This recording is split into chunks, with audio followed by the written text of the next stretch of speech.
Hello అండి. Mango పులిహోర చేసుకుందాం. ముందుగా కడాయి పెట్టేసుకొని పల్లీలు ఫ్రై చేసుకుందాం. పల్లీలు ఫ్రై అయ్యాక ఆవాలు, జీలకర్ర వేసి వేయించుకుందాం. అవి కూడా ఫ్రై అయినాక మిరపకాయలు, కరివేపాకు వేసి వేయించుకుందాం. కొంచెం పసుపు వేసుకుందాం. పసుపు వేగినాక మ్యాంగో తురుము వేయాలండి. మ్యాంగో తురుము వేసేసుకొని అది కూడా మంచిగా ఫ్రై చేసుకోవాలి.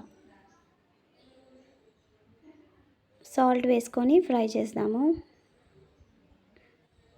కొంచెం ఫ్రై అయినాక కొత్తిమీరాకు వేసి అది కూడా వేగినాక అన్నం వేసేసుకుందాం. అన్నం పొడి పొడిగా చేసి వేసేసుకొని కలిపేసుకుందాం. కొంచెం సేపు అట్లా మూత పెట్టేసి కొన్ని సెకండ్స్ వదిలేద్దాము. తర్వాత సర్వింగ్ బౌల్గా తీసుకుంటే అయిపోతుంది. Thank you.